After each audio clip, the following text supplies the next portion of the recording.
The classic board game, whether your chosen thing be Monopoly or Scrabble and all of those sorts of things. Again, there's nothing like a good argument over the rules and who did what to improve your communication and negotiation skills.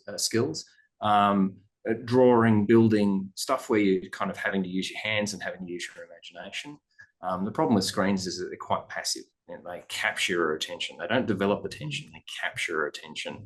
And if we think on a really basic level, a game or an app has a certain, as much as they're getting much more sophisticated, they set the path, they set the visual world that you're kind of going to inhabit while you're using it.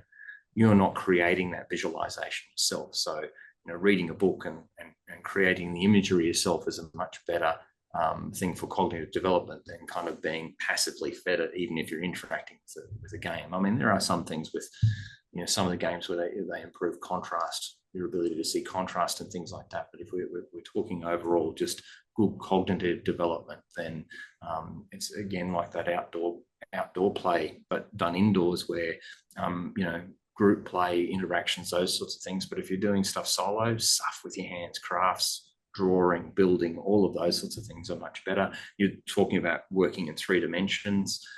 Yes, you could go really intense and then create some eye strain by doing a really intense kind of craft and things like that. But it's not the same kind of eye strain that you get from staring at a 2-dimensional screen for hours on end. And that's the challenging part with screens, is they just capture attention so much that you don't realise that the time's sort of gone away. That I've often said that, it's quite frightening to hear young people talk about where did the time go, because of, again, the Gen X thing, growing up, time seemed to drag on forever when you are, particularly if you had to wait that hour before you were allowed to get in the pool. It seemed to drag on a long time, but kids seem to be losing so much time now. And I think it's just the screen captures their attention and they lose touch with the sort of reality to a certain degree.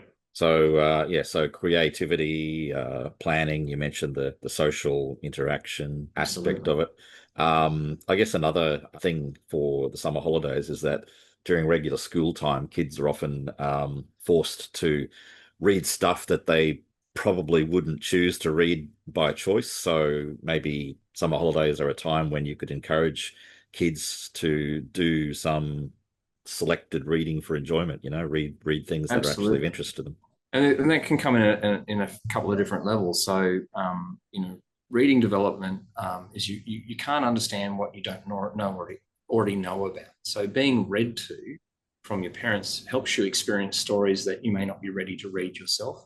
It allows you to discuss concepts and words and discover language that we don't use in everyday speech. And so it broadens your language capacity and allows you to then be able to recognize those words when you eventually are able to read them yourself later on. So, and that's a critical part. And as you said too, being able to choose what you read is really important, because it means that you can read to your own interests, you can read at your own level, and you don't have the time pressure. You can read at your own pace. And I think that's a really important opportunity that we sometimes forget about is that, if we make reading a chore, kids are naturally going to avoid doing it. So if we can find ways of making reading enjoyable by taking the pressure off and just allowing some sort of choice, then that's a great thing for developing reading over time.